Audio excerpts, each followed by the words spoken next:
말씀을 들어주셨으면 좋겠습니다. 탈무드에 이런 이야기가 있다고 합니다. 한 나그네가 길을 가다가 마차를 만나게 됐습니다. 그래서 멀리 여행을 하는 가운데 잘 됐다 해서 마차를 좀 태워주세요. 그래서 마차에 탑승하게 됐습니다. 마차를 타고 가면서 그 나그네가 주인에게 물었습니다. 여기서부터 예루살렘까지 얼마나 걸립니까? 그러니까 그 주인이 하는 말이 여기서부터 한 30분이면 예루살렘에 갈 수 있습니다.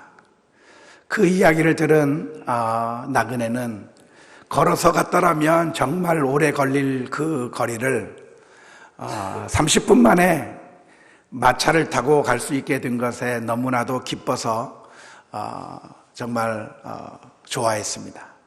그러면서 이렇게 흔들리고 그러니까 잠을 자게 됐습니다.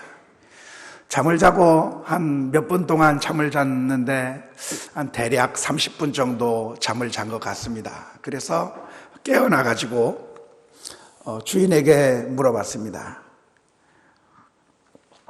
예루살렘이 거의 다 가까이 왔겠지요? 그랬더니 그 마차 주인이 하는 말이 아닙니다. 예루살렘은 여기서부터 1시간 가야 됩니다.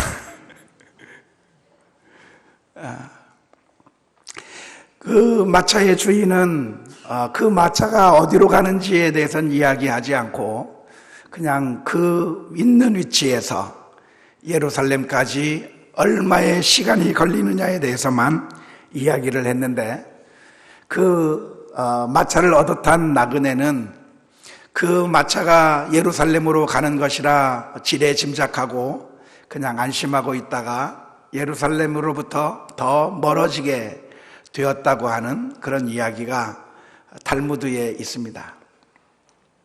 이 이야기를 통해서 우리에게 들려주는 교훈이 있다고 한다면 우리에게 정말 중요한 것은 속도보다 방향이다 하는 것이죠. 아무리 빠른 마차를 얻어 탄다 할지라도 그 마차가 예루살렘과 정반대의 길을 걸어가고 있다고 한다면 그 마차에 타는 것은 우리의 목적지에 데려다 주지 않는 겁니다. 우리가 여행을 하다가 비행기를 탔다고 합시다. 비행기를 타게 되었는데 이코노미석을 끊어서 비행기를 탔는데 승무원 그 항공사 측에서 비즈니스로 혹은 1등석으로 업그레이드를 시켜주면 얼마나 기분이 좋겠습니까? 그래서 수지 맞았구나. 나는 이코노미로 끊었는데 나에게 비즈니스나 1등석을 업그레이드를 시켜주다니 너무나도 기뻐서 정말 편하게 이 비행기를 타겠구나 하고서 탔는데 알고 보니까 자기가 원하는 목적지가 아니라 엉뚱한 방향으로 가고 있다고 한다면 아무 의미가 없을 것이라고 생각을 합니다. 물론 비행기를 그렇게 타는 사람은 없겠죠. 우리가 신앙생활을 하는 것도 역시 마찬가지입니다.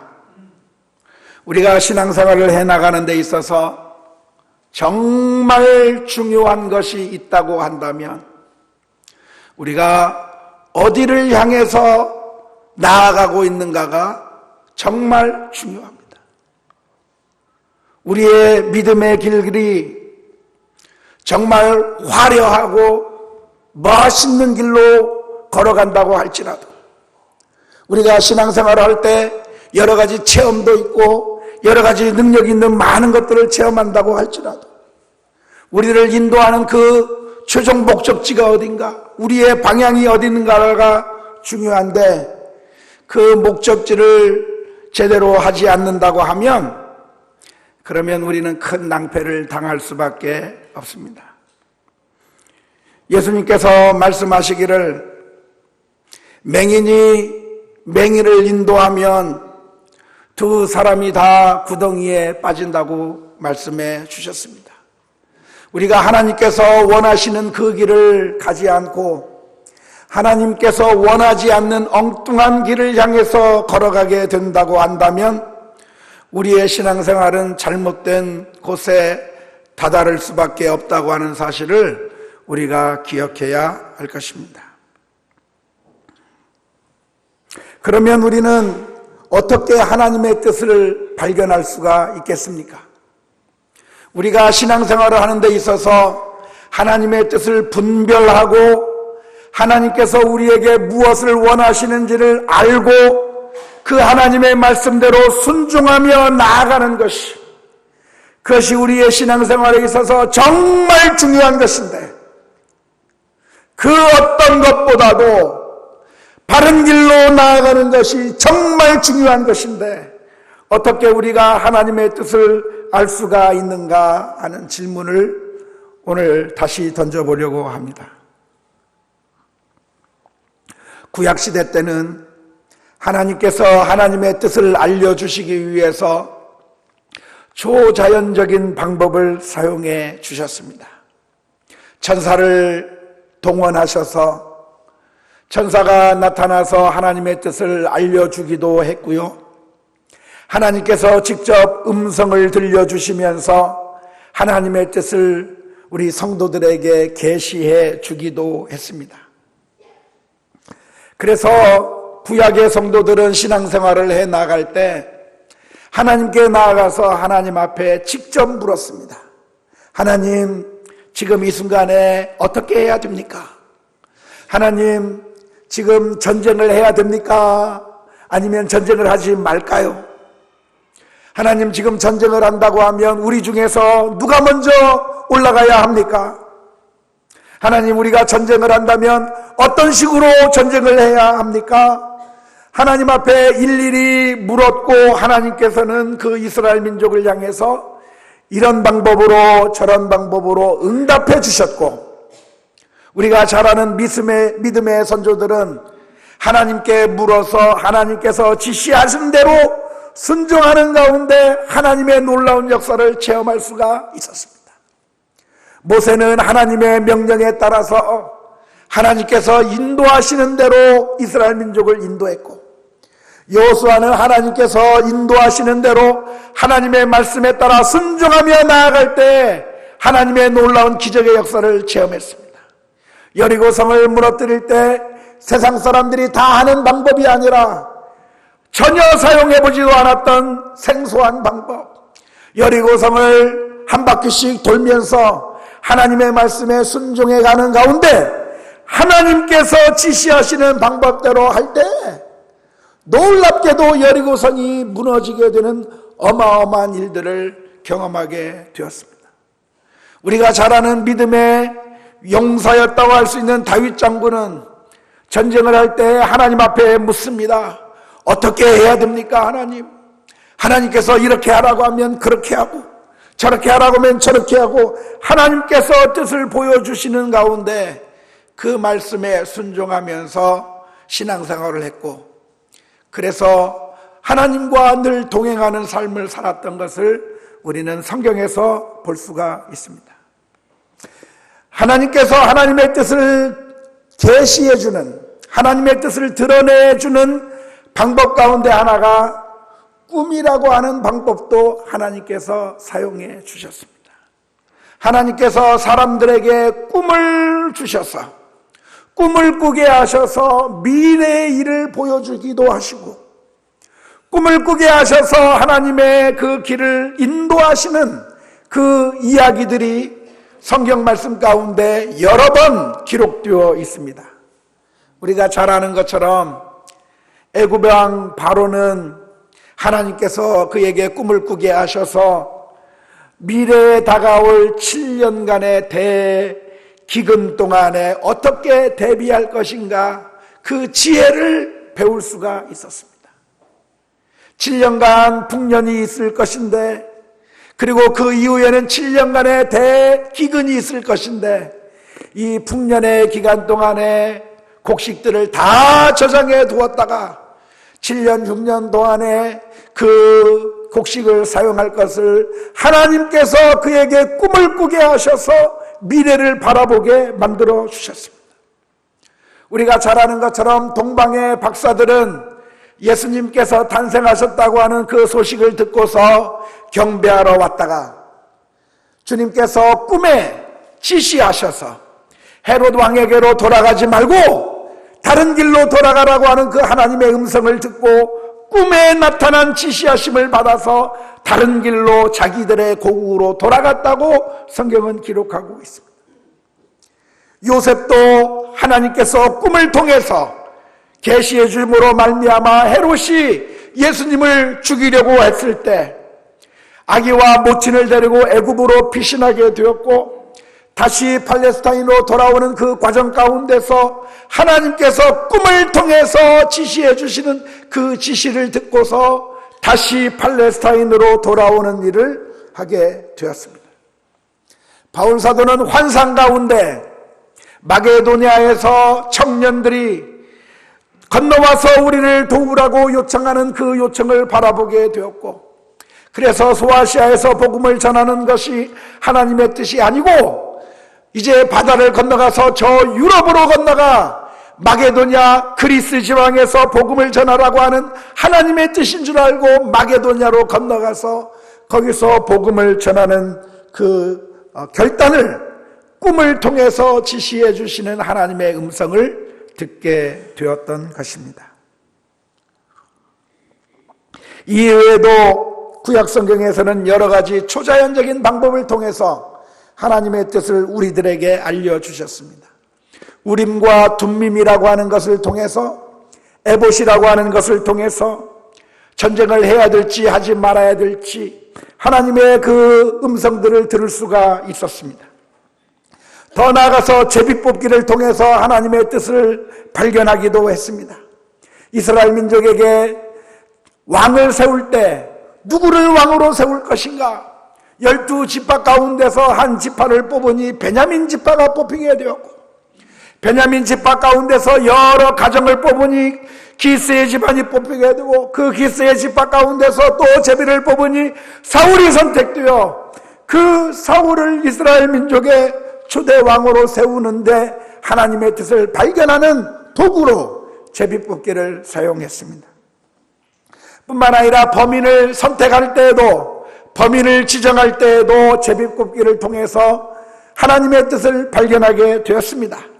이스라엘 민족 가운데 죄가 있을 때 누구에게 죄가 있을까? 제비뽑기를 뽑고 또 뽑아서 그 죄가 아간에게 있다고 하는 사실을 발견하고 그 아간을 처형하는 하나님의 뜻을 발견하게 된 것이 구약 성경에 기록된 그런 하나님의 뜻을 알아가는 방법이었다고 우리가 성경에서 읽게 됩니다.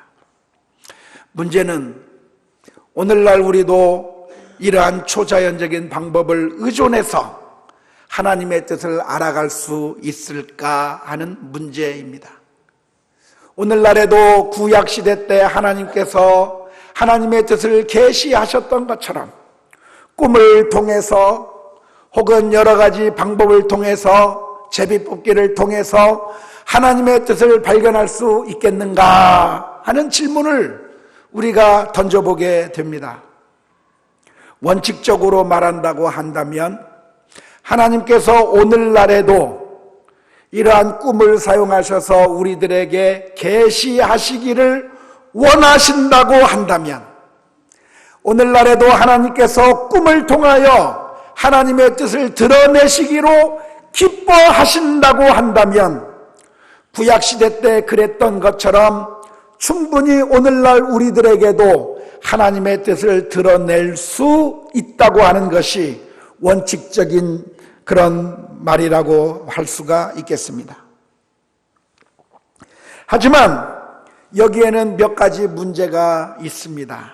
그것은 무엇이냐면 첫 번째로는 과연 그 꿈이 하나님께서 우리들에게 주시는 것인지 아니면 소위 개꿈인지 우리가 판단할 근거가 아무것도 없다고 하는 데 있습니다. 어떤 꿈은 개꿈이고 어떤 꿈은 하나님께서 주신 꿈이라고 하는 것을 분별할 수 있는 객관적이고 타당한 기준이 우리들에게 없다고 하는데 문제가 있습니다. 꿈 가운데서 어떤 것은 하나님께서 주신 것이고 어떤 것은 하나님께서 주신 것이 아닐까요? 정말 생생해서 꿈을 꿨는데 그 내용이 정말 생생하고 정말 특이하기 때문에 이것은 하나님께서 주신 꿈이라고 그렇게 결론을 내릴 수 있을까요? 아니면 평상시 꾸던 그런 꿈과는 달리 무엇인가 평소와는 다른 어떤 신비한 요소가 가미되어져 있는 꿈이라고 한다면 그것은 하나님께서 주신 꿈이라고 우리가 인정할 수 있을까요? 아니면 지금 고민하고 있는 바로 그 문제에 대해서 하나님께 기도하면서 하나님 이 문제에 대한 해결책을 주세요, 이 문제에 대한 답을 주세요 하고 하나님 앞에 기도했는데 바로 그 문제에 대해서 내가 생각하고 있는 바로 그 고민의 상황에 딱 들어맞는 꿈을 꾸었다고 한다면 그것이 바로 하나님께서 우리에게 주신 꿈이라고 우리가 확신할 수가 있을까요? 아니면 나 혼자 꿈꾸는 것이 아니라 이 사람도 똑같은 꿈으로 꾸고 저 사람도 똑같은 꿈으로 꾸고 많은 사람이 똑같은 꿈으로 꾸었다고 한다면 그 꿈은 진짜 하나님께서 우리들에게 주신 꿈이라고 말할 수 있을까요? 아니면 우리 같은 평범한 사람들에게 주어진 꿈이 아니라 어떤 신령한 목사님에게 주어진 꿈은 하나님께서 주신 꿈이라고 우리가 결론을 내려야 할까요? 유감스럽게도 그 어느 것도 하나님께서 우리들에게 주신 꿈이라고 하는 객관적이고 타당한 기준이 될 수가 없다고 하는데 문제가 있습니다. 구약시대 때도 꿈이 항상 하나님의 뜻을 드러낸 것은 아니었습니다. 구약 성경에도 꿈을 통해서 하나님께서 예언하시고 꿈을 통해서 하나님께서 뜻을 드러내 주시기는 하셨지만 사람들이 꾸는 모든 꿈이 다 하나님께서 하나님의 뜻을 계시하는 꿈은 아니었습니다. 오늘 읽은 신명기 13장 1절서부터 3절 말씀에 보면 이렇게 기록합니다. 어떤 꿈꾸는 자가 일어나서 이적과 기사를 내게 보이고 그런데 그 이적과 기사를 보이면서 다른 신을 섬기자 말하면 그 꿈꾸는 자의 말을 너희가 듣지 말라고 오늘 성경은 기록하고 있습니다. 꿈꾸는 자의 이야기를 모두가 다 들을 것이 아니라 과연 그 꿈꾸는 자가 하는 말이 성경적인 말씀을 우리에게 전하고 있는가 아니면 성경적이지 않은 말씀을 전하고 있는가를 보아서 기적이 일어나고 있다고 한다면 무조건 따라갈 것이 아니라 어떤 신비한 현상이 일어나면 무조건 따라갈 것이 아니라 과연 그들이 성경 말씀에 합당한 말씀을 하고 있는지 아니면 성경 말씀에 합당하지 못한 잘못된 말씀을 하고 있는지 분별해야 된다고 구약 성경에서 우리들을 향해서 가르쳐주고 있습니다. 우리가 잘 아는 것처럼 지금으로부터 약 25년 전에 우리나라에 다미 선교회라고 하는 것이 있었습니다. 다미 선교회는 주장하기를 1992년 10월 28일에 예수님께서 재림한다고 한바탕 소동을 벌였던 집단이 다미 선교회인데 그 예언이 다 불발로 잘못되고 말았습니다.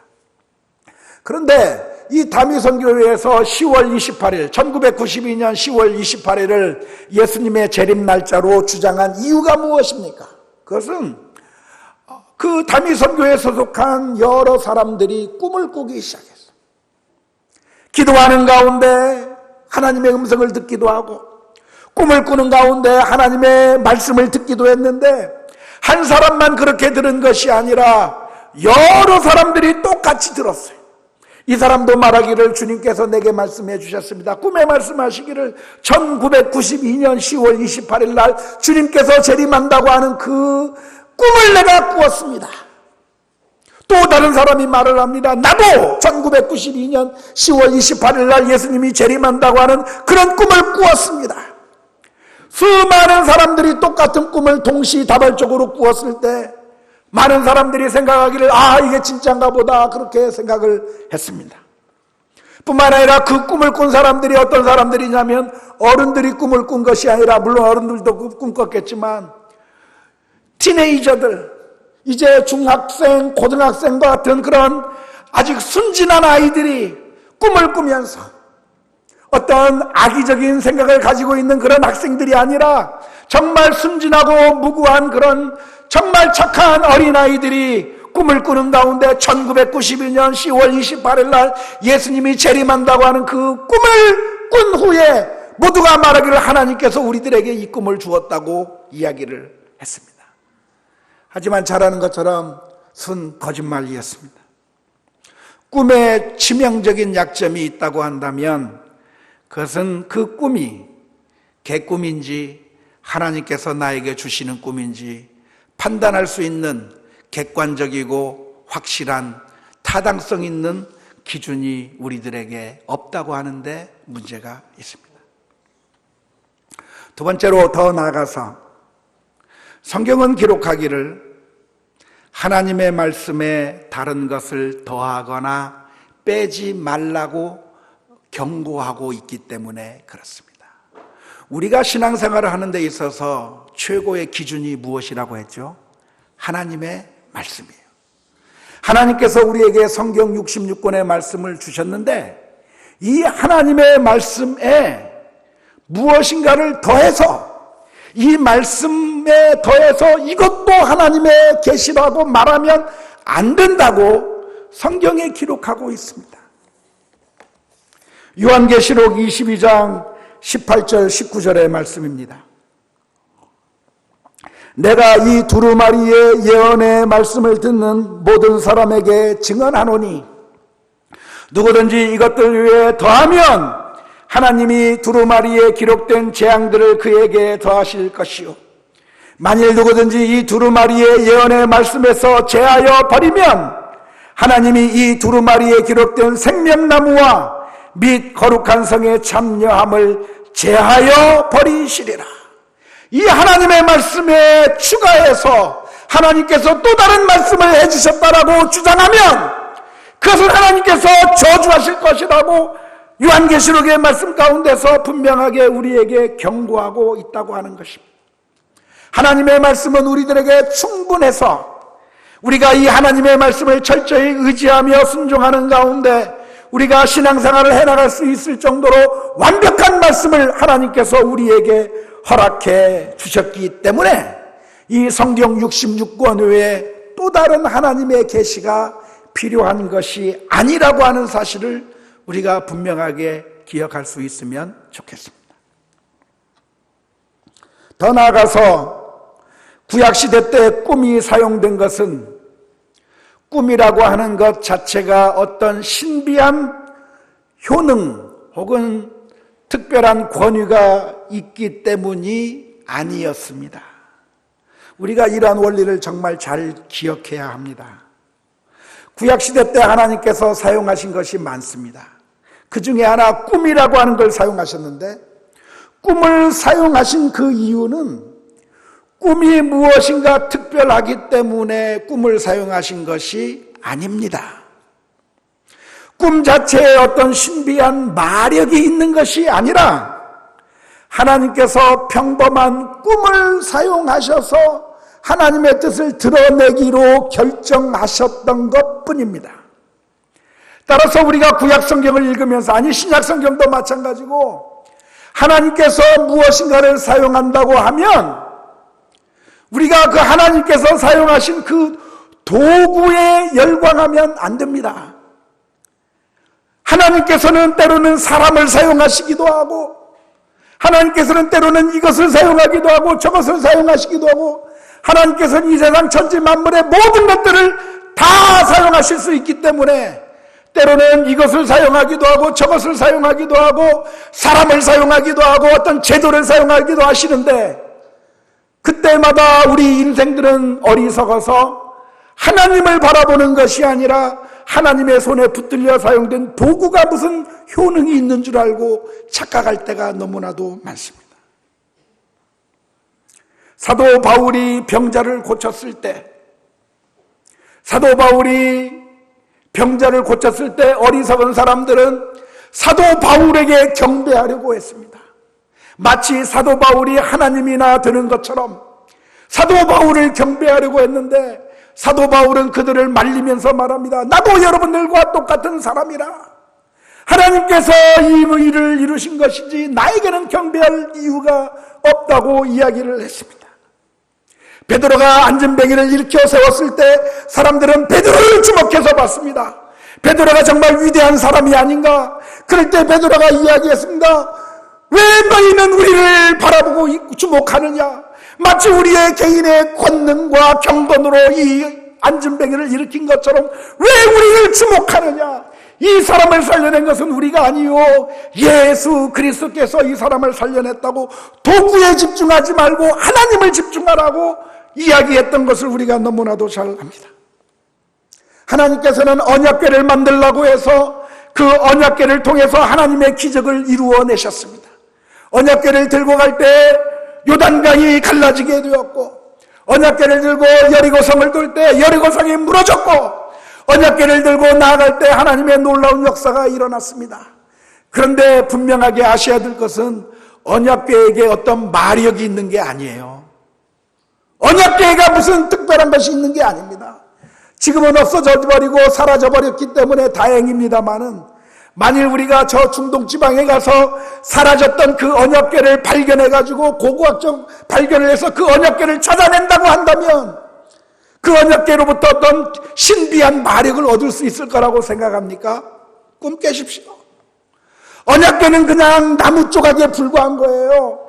그런데 하나님께서는 그 언약궤를 통하여서 하나님의 기적을 나타내기로 결정하셨을 때 하나님의 역사가 나타나게 된 것입니다. 제사라고 하는 제도도 역시 마찬가지입니다. 이스라엘 민족은 전쟁을 하러 나가기 전에 하나님 앞에 제사를 했습니다. 그런데 그 제사를 하면서 하나님 앞에 예배를 드렸는데 사울 왕의 마음 가운데는 어떤 생각이 들었냐면, 제사가 무슨 특별한 탁월한 효능이 있는 줄 알아요? 제사만 드리면 모든 게 다 괜찮은 줄 알아요? 그게 아니잖아요.